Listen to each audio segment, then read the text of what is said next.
Assalamualaikum teman-teman, selamat datang kembali di channel Argasena. Kita ketemu lagi. Kali ini kita akan sedikit membahas tentang sesuatu permainan tradisional yang sedang viral. Permainan ini tentunya sudah teman-teman tahu ya. Ini namanya adalah lato-lato. Permainan tradisional yang dapat meningkatkan kemampuan motorik dan kemampuan sensorik pada anak ataupun orang yang memainkan permainan ini. Ternyata permainan ini bukan berasal dari Indonesia ya teman-teman. Walaupun namanya lato-lato, lato-lato ini adalah nama dari Makassar. Jadi orang Makassar memberikan nama permainan ini dengan lato-lato. Di daerah lain mungkin namanya berbeda lagi. Ada yang bilang namanya adalah kletek-kletek atau kletuk-kletuk. Nggak tahu, pokoknya di tempat lain, di Sumatera, di Jawa, di Kalimantan namanya beda-beda. Tetapi yang familiar dan menjadi nama di seluruh Indonesia, nama ini menjadi lato-lato, yaitu pemberian orang-orang Makassar. Permainan ini ternyata berasal dari Amerika Serikat, yaitu negara yang terletak di benua Amerika bagian utara. Ada beberapa versi yang mengatakan permainan ini adalah adopsi dari permainan Eskimo Yoyo, yaitu yoyo. Yoyonya orang Eskimo yang mirip seperti lato-lato, mainnya dengan cara diputar, tetapi tidak dibenturkan seperti lato-lato yang kita ketahui pada saat ini. Ada juga yang mengatakan bahwa permainan ini diadopsi dari senjatanya koboi orang Amerika Latin, khususnya Argentina. Nama koboi itu bisa disebut dengan gaucho. Nah, bolanya itu, bola yang untuk senjata itu yang diikat dengan tali 2 atau 3 itu diberi nama bolas atau boleadora. Nah, berapa sih harganya di Indonesia permainan lato-lato ini? Kita tidak tahu secara pasti, di masing-masing daerah pasti berbeda, tetapi di Kalimantan Barat kita akan coba beli ya. Oke, kita langsung saja ke lapangan. Kita suruh petugas lapangan untuk turun ke lapangan. Silahkan. Oke teman-teman, kita akan mencari lato-lato yang sedang ngetren. Kita dapat tugas dari Om Admin untuk mencari lato-lato. Bang, cari lato-lato. Berapa harganya nih bang? Harganya nggak pasti loh bang. Nah, kadang turun, kadang naik. Ya ini? Nah, sekarang agak turun. Ya, kemarin sih sampai 18. Sampai 18 kemarin ya? Ya, sekarang udah turun ke 10 sekarang? Iya. Saya mau beli 3. 3 ya? 3. Iya. Biru Ya, sama warna merah. Abang bisa mainkannya enggak nih? saya nggak bisa, yang bisa main. Hah? Coba kasih contoh. Nah, contohin. Gimana namanya? Gitu ya. Nah, coba ada. Coba mana punya lato-lato? Kamu punya lato-lato enggak? Ada adik nih. Coba ajarin Om, coba. Nanti Om belikan satu-satu, ya. Nah, mainin. Pilih satu. Pilih. Nah, Pilih warna yang suka. Nanti Om bayarin. nah, Om bayarin. Coba mainkan. Ya, jangan lama ya. Coba. Ya.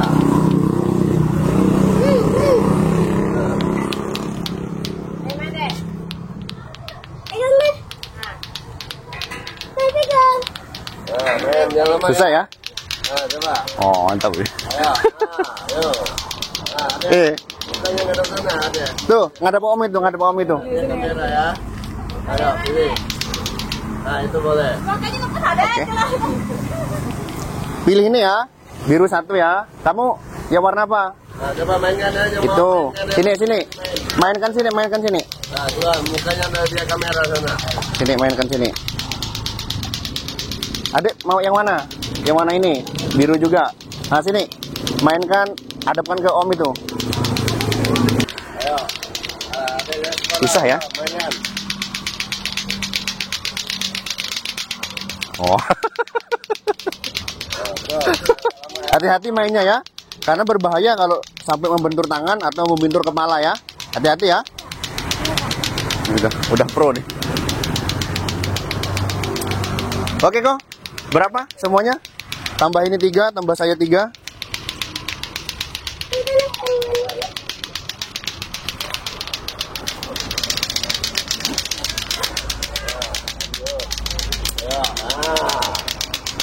Mantap.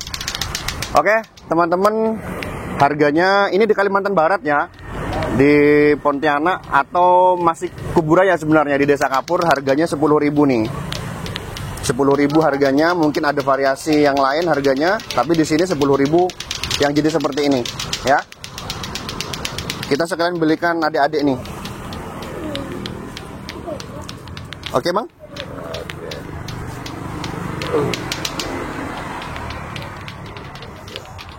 Berapa total jadinya? Ada berapa? 6 ya? 6. 60. Ya. 60.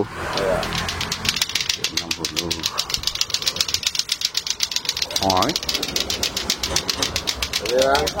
Oke, terima kasih. Semoga lancar rezekinya, laris. Oke, makasih.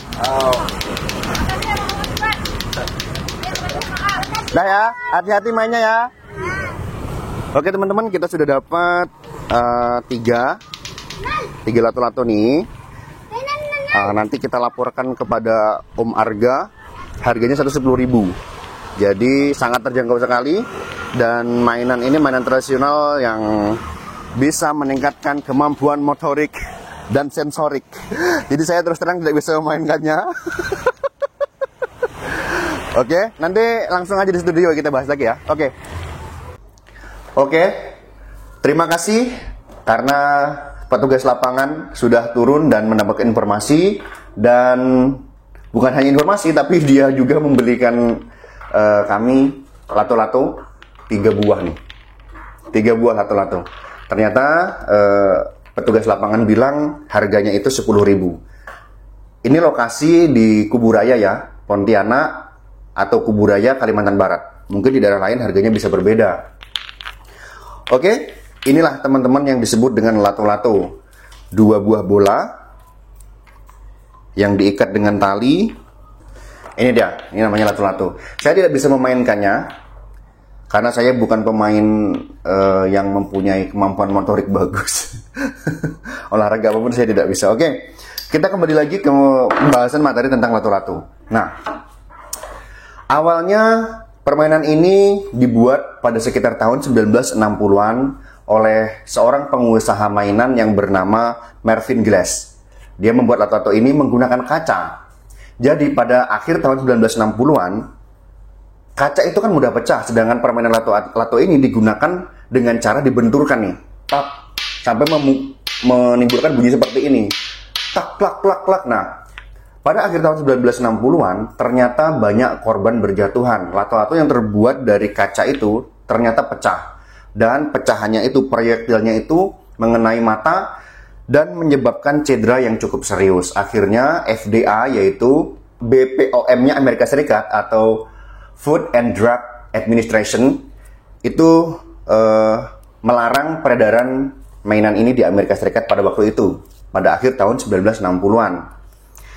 Akan tetapi sedikit aneh sih, karena yang melarang itu kayak yang ngawasin makanan gitu dengan obat. Ini kan mainan gitu. Oke, pada 1970 ternyata ada perusahaan lain yang membuatnya, yaitu perusahaan milik siapa namanya itu? Scott Lee. Dia membuat lagi perubahan bahan yang digunakan untuk bermain lato-lato ini, yaitu menggunakan plastik. Jadi mereka mengklaim lebih aman menggunakan yang seperti ini, lebih aman. Dan akhirnya walaupun dikatakan aman, tetapi permainan ini masih cukup tidak aman, karena kalau orang yang tidak mahir menggunakannya, ini bisa membentur tulang kita.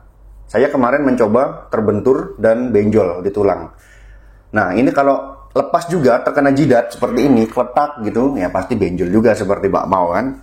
Berhati-hatilah dalam bermain lato-lato ini.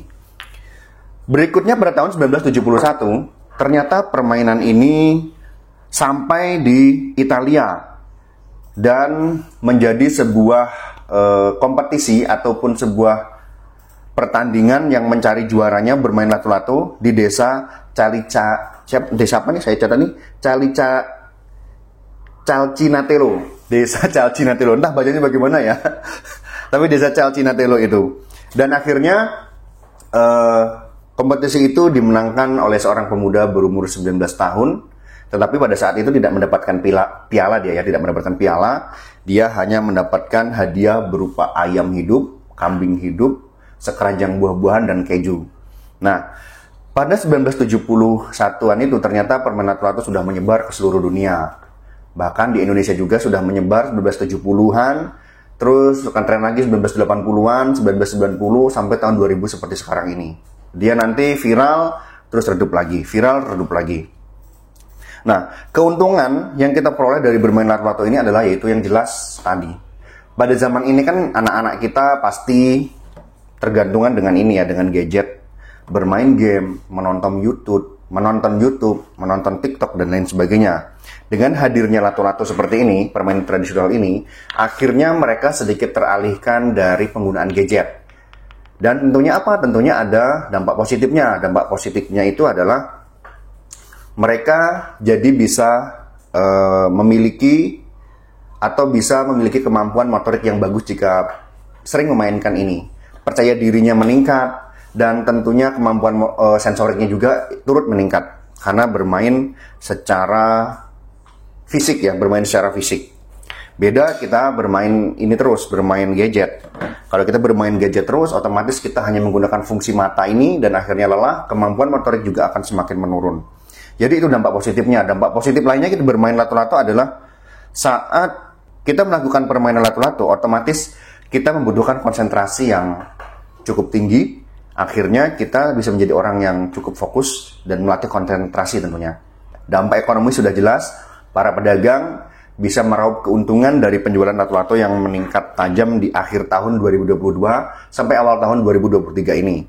Itu dampak positifnya ya.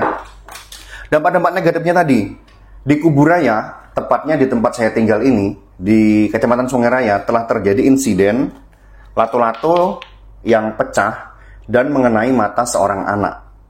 Jadi memang sangat berbahaya sekali permainan ini jika sampai terjadi pecahan dan proyektilnya mengenai mata kita secara langsung. Sebenarnya kalau kita bermain ini, untuk lebih amannya kita harus menggunakan kacamata atau pakai Google. Jadi jika terjadi pecahan, ledakan ini, mata kita terlindungi. Kalau terkena kulit di muka atau di wajah itu kan masih tidak terlalu parah cedera. Tapi kalau kena mata itu sangat vital sekali. Cederanya parah dan bisa menyebabkan kebutaan. Cerita unik dan kontroversi dari lato-lato ini terjadi di berbagai negara, terutama di Mesir. Di Mesir itu, lato-lato itu dilarang pada sekitar tahun 2017 karena permainan ini dianggap menghina pemerintah, terutama presiden yang memimpin kala itu, yaitu Presiden Sisi. Karena para demonstran yang anti dengan Asisi itu, Presiden Sisi itu mengatakan bahwa ini disebut dengan Sisi's ball, artinya testisnya Presiden Sisi. Jadi testis itu adalah alat reproduksi bagi kaum laki-laki yang punya kantung seperti kantung semar, dua buah seperti ini, dan di dalamnya itu ada bolanya. Jadi setiap laki-laki punya ini seperti ini. Jadi laki-laki tidak perlu bermain lato-lato secara manual begini. Karena laki-laki sudah punya lato-lato sendiri. Nah, Presiden Asisi di 2017 melarang permainan lato-lato di sana. Terus di Eropa juga permainan ini di Inggris dilarang karena sama kasusnya seperti di Amerika Serikat. Mainan ini bisa menyebabkan kebutaan, terutama saat terjadi pecahan dan proyektilnya mengenai mata. Di Inggris juga dilarang pada tahun 1970-an juga. Amerika itu sebenarnya sudah dilarang sejak akhir tahun 1968, tetapi orang masih bandel, masih terus bermain ini, dan akhirnya pada tahun 1985 permainan ini benar-benar dilarang di Amerika Serikat. Sebenarnya kalau kita merunut kepada sejarah, saya lebih meyakini bahwa permainan ini memang diadopsi dari senjatanya koboi-nya orang Amerika Selatan. Dia menggunakan alat yang bernama bolas itu untuk berburu hewan-hewan di padang rumput ataupun di pinggiran hutan ya.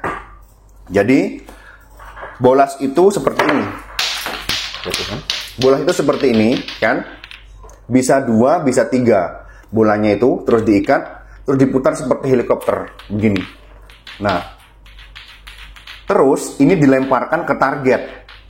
Biasanya yang diincar itu adalah kaki dari hewan yang berlari. Jadi begitu hewan itu terkena, terutama guanako namanya ya. Guanako itu adalah jenis unta-untaan, seperti unta kakinya panjang, tapi wajahnya itu mirip kanguru. Badannya mirip biri-biri atau mirip kambing ya. Nah, jadi kalau hewan itu terkena kakinya, maka dia akan nyungsep, akan berguling-guling jatuh, dan koboi itu langsung menangkap hewan buruan itu. Dan akhirnya berakhir di dapur pastinya ya. Senjata ini diadopsi menjadi sebuah permainan yang cukup. Oke, maaf teman-teman, ini asisten saya tadi. Dia ini jam makan siang ya, jam berapa nih? Jam 11.30. Pas makan siang. Jadi ganggu nih. Sampai mana tadi ya? Oke, kita lanjut ya. Di Argentina juga permainan ini menjadi tren.